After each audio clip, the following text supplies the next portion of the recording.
আপনারা অবগত আছেন যেভাবে পশ্চিমবাংলায় পুলিশ কাস্টাডিতে পুলিশের অত্যাচারের কারণে মারা যাচ্ছে বা ক্ষতিগ্রস্ত হচ্ছে, এটা নিরসন করার জন্য আমরা আগামীকাল অর্থাৎ 7 তারিখ বুধবার শিয়ালদা স্টেশন থেকে কলকাতা রানী রাসমণি রোড পর্যন্ত একটা মিছিলের আয়োজন করেছি।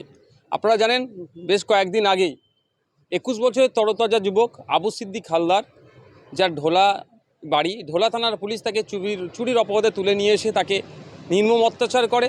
তার পরিবারের কাছ থেকে টাকা নিয়ে তাকে জামিন করায়, আবার যাতে লঘু ধারায় জামিন হয় তার জন্য টাকাও নেয়, এবং কদিন পরে তার চিকিৎসা করতে গিয়ে কয়েকদিনের মধ্যে তিনি মারা যান। এর প্রতিবাদে শুধু তাই নয়, গত বছরে শিকারি মোড়া নামে এক আদিবাসী সমাজের ছেলেকেও পুলিশ তুলে নিয়ে যায়। তার বাড়ির অভিযোগ ছিল তাকে পিটিয়ে খুন করেছে।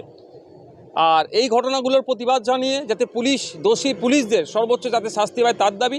এবং আমাদের ওয়েস্ট বেঙ্গলে যেভাবে উত্তরোত্তর মব লিঞ্চিংয়ের ঘটনা বাড়ছে, গণপিটুনির ঘটনা বাড়ছে, কদিন আগে ইসরাত আলম নামে এক যুবককে চোর সন্দেহে পিটিয়ে হত্যা করা হয়েছে। প্রসেন মণ্ডল নামে এক নিউ টাউনের যুবককেও চুরির অপবাদে তাকে পিটিয়ে মেরেছে। এই ধরনের ঘটনা ঘটে চলেছে, এইগুলো নিরসন হওয়া দরকার।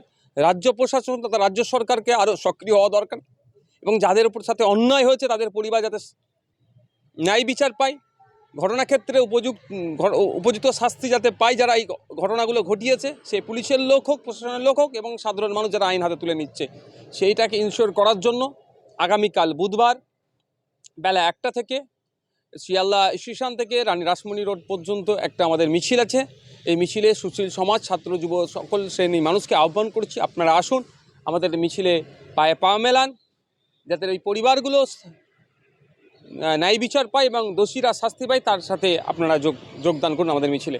সর্বোপরি একটা কথা বলবো, বৃষ্টি বাদলের সময় যারা আসবেন, অবশ্যই আসছেন যারা আসবেন, ছাতা বা রেনকোটের আমাদের তো পর্যাপ্ত ব্যবস্থা নাই, আপনারা এটাও নিয়ে আসবেন, কারণ আন্দোলন বিপ্লব যাই সংগঠিত করি না কেন তার জন্য উপযুক্ত সেই সময়ের জন্য সেই রসদগুলো থাকা দরকার। ধন্যবাদ।